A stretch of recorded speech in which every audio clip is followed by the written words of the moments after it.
Бәріңізге сәлем достар, мерекелік дастарханыңыздың сәнін келтіретін әрі жұп-жұмсақ дәмді болып шығатын хит болған 2 түрлі рулетті жасап үйренетін боламыз. Соңына дейін қараңыздар, жасалу жолы да өте ерекше. Ендеше бастаймыз. Бірінші ірімшігімізді үккіштің ұсақ жағымен өткізіп аламыз.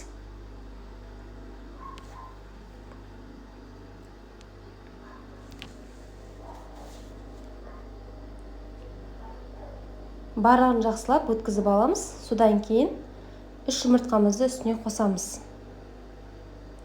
Майонезімізді қосамыз. 3 ас қасық манная крупа қосамыз. Венчикпен жақсылап араластырып аламыз. Осы массаның үстіне сары түсті краситель қоссаңыздар болады. Өзіңіз қалауыңыз бойынша сол кезде сап-сары болып, сары түс беретін болады. Мен краситель қосқан жоқпын, өзінің түсі ұнайды. Барлығын жақсылап біріккенше араластырамыз. Дайын болғаннан кейін пергаментная бумагамызды дайындаймыз. Бұл бізде сапасы жақсы болу керек. Менде Поклан фирмасынікі. Сізде басқа түрі болса, үстіне сұйық май жағуды ұмытпаңыздар, себебі жабысып қалуы мүмкін. Барлығын жақсылап тегістеп, бірдей қылып жайып шығамыз.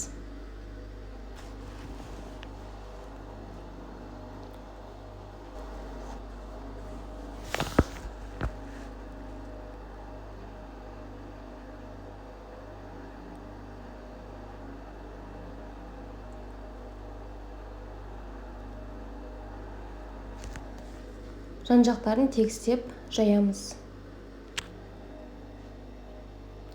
Қызып тұрған пеште 180 градуста 7-10 минут пісіріп аламыз. Сарғыш болып пісуі керек. Оған дейін біз салмасын дайындаймыз. Салмасына бізге фарш қажет болады және бір жуа тұз қажет болады. Менде үлкен пияз болғандықтан мен жартысын қостым. Ет тартқыштың көмегімен немесе осындай үккіштің көмегімен осылай ұсақтап өткізіп аламыз.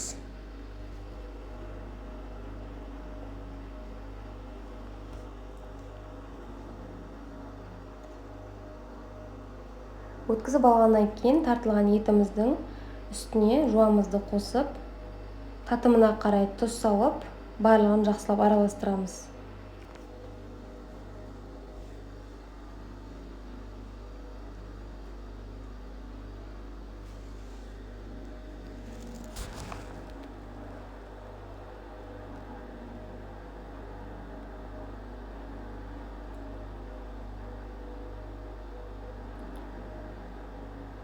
Араластырып дайындап қойдық.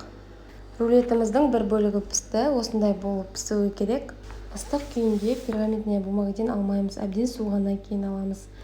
Фольганың үстіне қоятын боламыз бірден.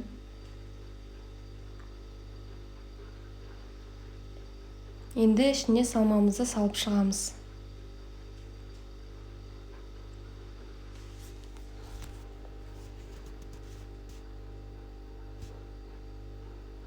Салмамызды ішіне жақсылап барлығын бірдей қылып жайып шығамыз. Бізге қолмен жайған ыңғайлы болады.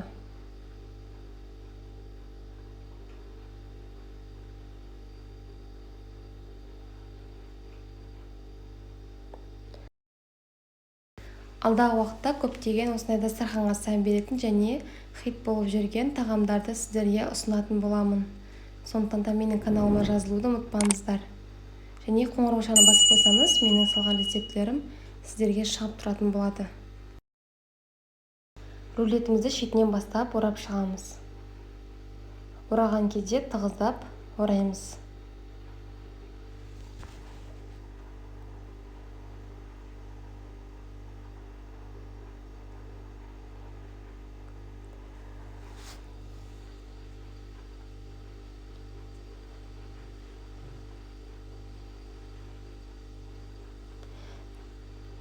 Екі жағын бекітіп, қызып тұрған пеште 180 градуста 40 минут пісіріп аламыз.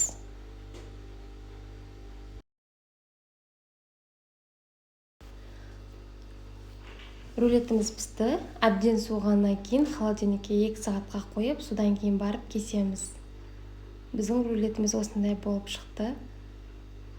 Жеген кезде бәріне ұнары анық. Жасап көріңіздер. өте ерекше.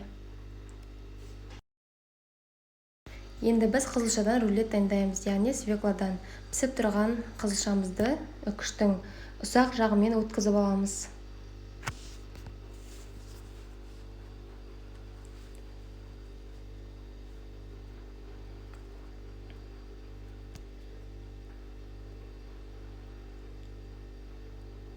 Барлығын жақсылап өткізіп аламыз. Содан кейін 3 жұмыртқамызды ағын бөлек, яғни белогын бөлек, ішіндегі желтоғын бөлек, яғни сарысын бөлек ажыратып аламыз. Сарысын қызылшамыздың үстіне саламыз да, ағын құрғақ ыдысымызға саламыз.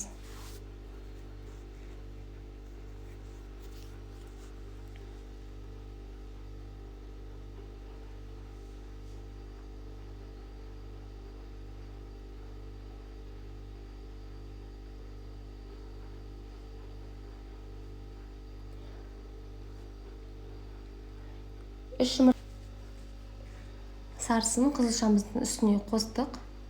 Енді осының үстіне біраз қасық сұйық майымызды құямыз. 1 шай қасық тұз саламыз. 1 шай қасық қант саламыз. Барлығын жақсылап араластырамыз.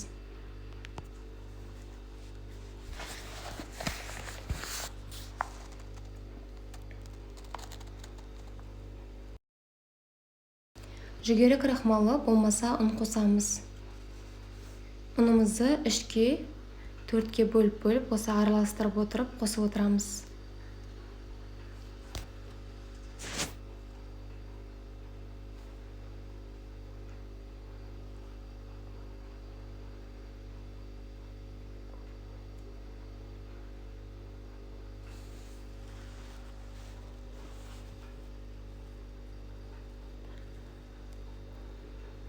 Ұнымыз біріккенше жақсылап барлығын араластырамыз.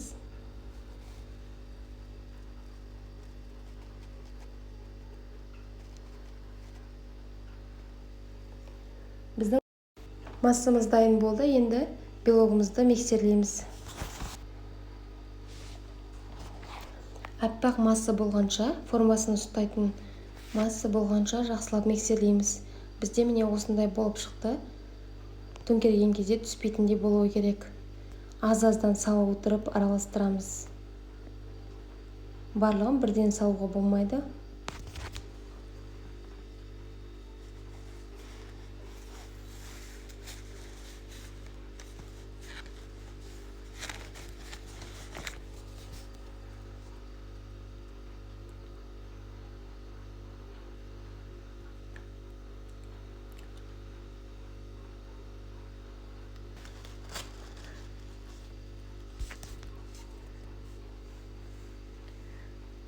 Біздің массамыз дайын болды. Пергаментная бумаге барлығын жайып шығамыз. Тағы да қайталап айтамын, біздің пергаментная бумагымыз сапасы жақсы болуы керек. Сізде басқа пергаментная бумага болса, үстіне сұйық май жағуды ұмытпаңыз.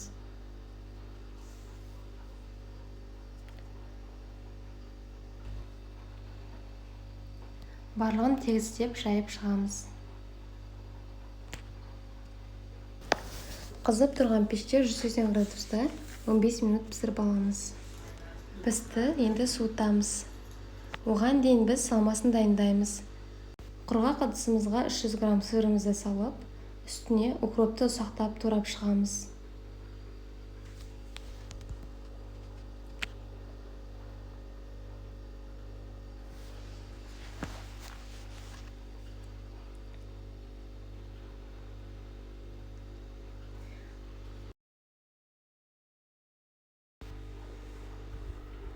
Укробымызды үстіне салып, содан кейін 30 грамм сүт құямыз. Барлығын жақсылап араластырамыз. Салмамыз жақсы жағылуы үшін біздер 30 грамм сүт құйдық. Барлығын жақсылап араластырдық. Енді пищевая пленкамызды жайып, үстіне коржымызды құямыз.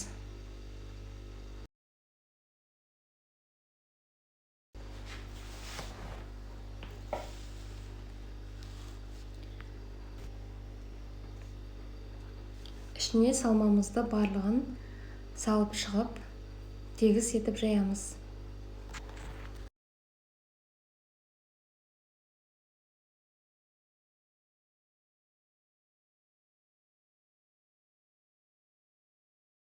Рулетімізді шетінен бастап орап шығамыз.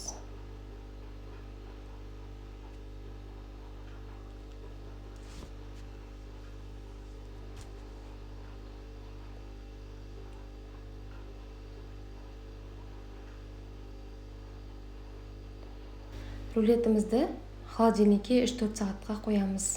Сол кезде жақсы кесіледі. Немесе асығыс болсаңыз морозильникке 1 сағатқа қойып алып кессеңіз болады. Біздің рулетіміз дайын болды.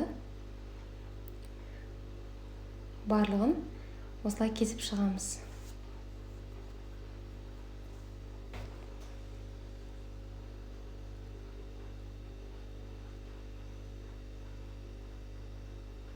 Жасалу жолы қиын емес, міндетті түрде жасап көріңіздер. Біз бүгін 2 түрлі рулет жасадық. Дастарханыңыздың сәнін ашып, қонақтарыңызды таң қалдырары анық. Міндетті түрде жасап көріңіздер. Сіздермен бірге болған Гүлбақыт. Алдағы рецептілерді күтіңіздер. Келесі видеода кездескенше.